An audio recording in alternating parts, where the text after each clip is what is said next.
Vous sentez-vous parfois surchargé par tout ce qu'il y a à faire? Le travail, la famille, la maison, vraiment une liste. Avez-vous une liste de choses à faire qui n'en finit plus?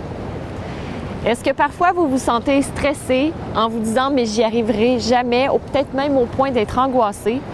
Manquez-vous de temps pour vous-même, pour pouvoir vous mettre au centre de votre vie et vraiment manifester vos rêves, ne serait-ce qu'un tout petit rêve de prendre soin de vous 10 minutes par jour?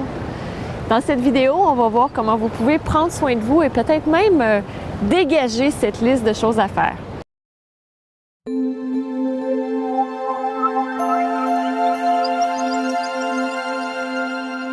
Namasté. C'est Maryse, fondatrice de Diva Yoga et de Diva Positive, et je vous souhaite la bienvenue aujourd'hui dans ce défi yoga où nous sommes rendus au 5e jour. Et si vous n'êtes pas inscrit officiellement au défi yoga, je vous invite à le faire juste ici ou encore en haut pour être vraiment certain de recevoir toutes les vidéos, de recevoir toute l'information que vous voulez avoir, dont vous avez besoin pour pratiquer ce défi yoga. Et aujourd'hui, j'ai reçu une question de Delphine. Donc, Delphine a une question qui s'applique peut-être à vous et vraiment qui va très, très bien dans notre semaine où on apprend à gérer le stress. Donc, c'est Delphine qui dit « Bonjour, je me présente, je m'appelle Delphine. Voilà, je débute pour le yoga. Je suis très angoissée et stressée suite à ma vie. Je travaille que de nuit dans un casino et je m'occupe aussi de la maison, de son intérieur, de son extérieur, de mes enfants, ce qui fait que j'ai très peu de temps pour moi pour faire du sport, du yoga. J'essaie d'en faire un peu au travail, mais ce n'est pas facile. » Delphine est dans cette situation, puis je suis certaine qu'elle n'est pas la seule. Peut-être même que vous aussi, vous êtes dans cette situation.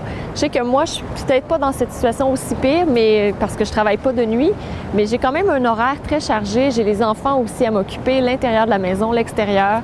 Donc, il n'y a pas beaucoup de temps dans une journée pour prendre soin de soi.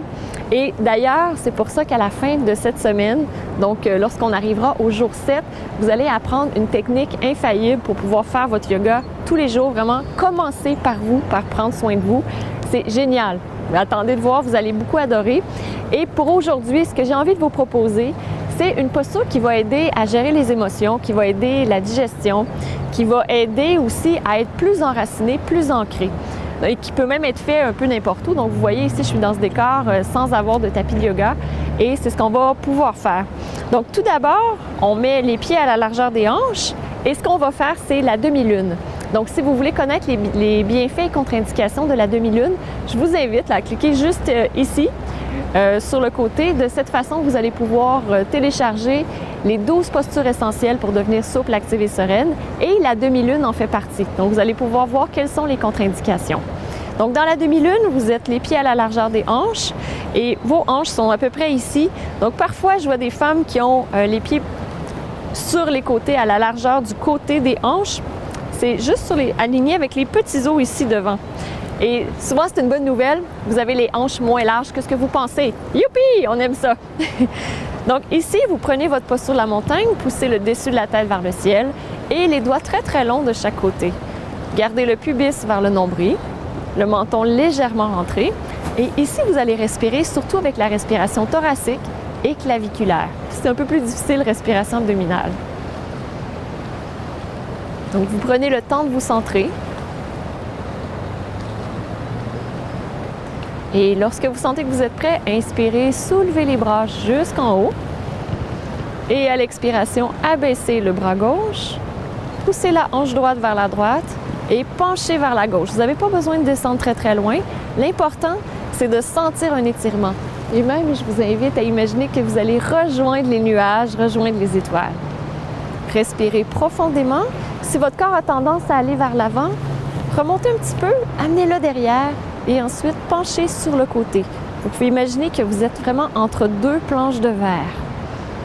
Et ici, vous respirez profondément. Donc, vous étirez tout l'endroit aussi au niveau des organes internes, ce qui est vraiment génial. Et inspirez, revenez au centre. Expirez, abaissez le bras. Observez la différence entre le côté gauche et le côté droit. Oui, on se sent un peu plus long d'un côté. Oui, c'est bien. Inspirez maintenant. Expirez, abaissez le bras droit. Poussez la hanche gauche vers la gauche et allongez, penchez vers la droite. À nouveau, si l'épaule a tendance à aller vers l'avant, remontez un peu et ramenez l'épaule vers l'arrière. Gardez le côté, le flanc très très long. Vous pouvez même imaginer que le côté essaie de rejoindre le côté du mur ou encore un objet qui est près de vous. Et à nouveau, vous respirez profondément. La respiration, elle est géniale pour pouvoir vous amener dans le moment présent.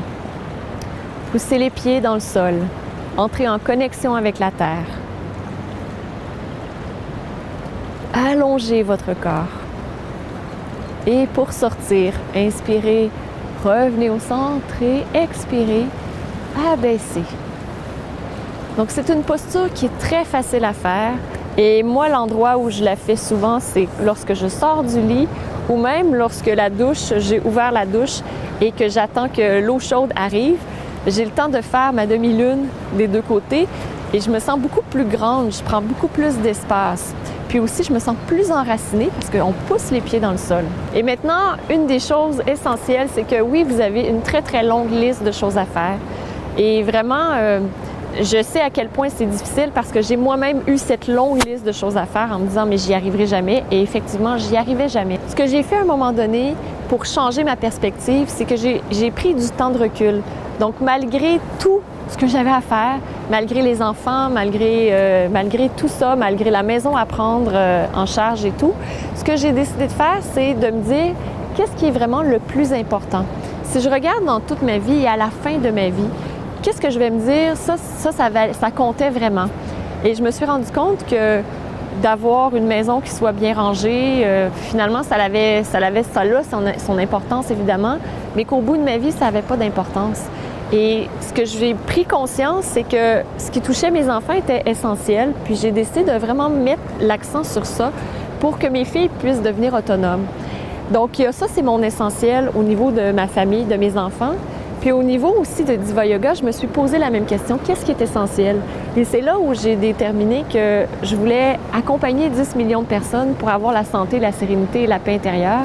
Et à partir de ça, je détermine une chose, une action qui est importante à faire, qui me permet d'atteindre cet objectif. Donc la même chose pour mes enfants.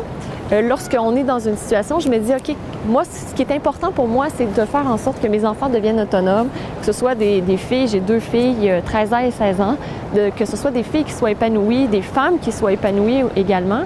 Qu'est-ce que je peux faire maintenant pour que ça puisse arriver plus tard? Et ça l'a aidé à dégager ma liste de choses à faire parce qu'il y a plein de choses que je me suis rendu compte que finalement, ça n'avait aucune importance. Que ce soit fait ou pas fait, ça n'avait pas d'importance. Donc, j'ai pu éliminer énormément de tâches et aussi en déléguer aux enfants parce qu'en prenant conscience que c'est important que les enfants deviennent autonomes, eh bien voilà, je leur ai délégué des tâches pour qu'elles puissent devenir autonomes. Donc, j'ai beaucoup d'aide maintenant dans la maison. Puis, au départ, c'était pas comme ça, mais à force de persévérance, vraiment, j'ai pu réussir à le faire. Et si vous vous dites, moi, ma situation est différente, Marie, c'est pas comme toi, bien, je travaillais, j'avais une entreprise en plus de ça, je travaillais à temps plein, j'avais une entreprise, les enfants, la maison, j'avais énormément de choses à faire, puis j'ai réussi à dégager des choses qui étaient moins importantes. Évidemment, ça se fait pas du jour au lendemain, mais je vous invite à le faire petit pas par petit pas. C'est vraiment la clé lorsqu'on fait petit pas par petit pas pour pouvoir vivre ensuite de ça la vie qu'on veut vraiment vivre. J'espère que vous avez aimé cette capsule, ce défi, que vous pratiquerez également la posture de la demi-lune. Et si vous voulez connaître les bienfaits, je vous invite à cliquer juste à côté, à télécharger le guide « Les 12 postures essentielles pour devenir souple, active et sereine ». Et voilà, c'est ce qui complète notre défi du jour 5. C'est excellent. Et demain, jour 6, on se retrouve à nouveau pour une nouvelle solution pour vous aider à gérer votre stress. Je vous embrasse et on se retrouve demain. Namasté.